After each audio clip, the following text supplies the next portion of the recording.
Hi there. I'm joined this week with Jeremy Schwartz from WisdomTree ETF, and I thought we'd discuss a kind of a very topical issue within the ETF investing, which is kind of how does the active managed and the passively managed world really come together, especially in the wake of the SEC's ruling on non-transparent ETFs. So Jeremy, what are your thoughts in that space and how that kind of the ETF world would kind of evolve? Yeah, I mean, in some ways, when we look at our smart beta strategies, the rules-based strategies, a lot of people view those as actively managed strategies because we own the index. We're running funds targeting to track that index, and the goal is to outperform the market. So there is even some sense that our passive strategies are, in some ways, have some active bets in the market.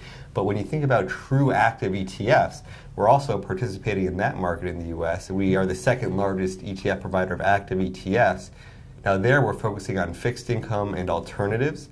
We're partnered with some great managers, Western Asset Management and Mellon Capital. And we don't believe you need to be untransparent. Our active ETFs are fully transparent. You go to our website every day, see what the holdings are. And we think that's one of the benefits of ETFs is investors like the transparency. And now you're going to compromise that with these non-transparent. So I think it's really the active managers pretending they have some secret sauce, more so than an investor desire to have that trade. Definitely. Very interesting point here in the way it's almost paradoxical to the world of ETF investing and how that kind of pairs up. Now, obviously in Europe, WisdomTree just bought Boost, so it's definitely a big growth area for your firm, Jeremy. So if you can kind of talk about Europe ETF investing and kind of what your views are on that. When we think about the U.S., we launched our firm back in 2006, and at the time there was maybe 300 or 400 ETFs with 400 billion assets under management and maybe 5% of ETFs compared to mutual funds. We look at Europe as a very similar spot today as where we were back in 2006 when we launched the firm. We think Europe is the second biggest ETF market. We have aspirations, we're currently the fifth largest ETF provider in the US and have aspirations of being the fifth largest globally. So we feel like we have to be in Europe. It's a good time, there's growing adoption, and that's why we came over here. Okay.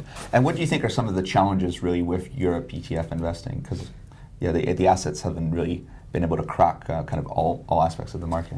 The challenges are in some ways similar to what we face in the U.S. Is an education game. People need to learn how to trade the products, and so the transparency in trading here still leaves a lot to be desired. And you don't all the liquidity is not shown on the screen. Only a fraction of the trades that actually happen are shown to the tape.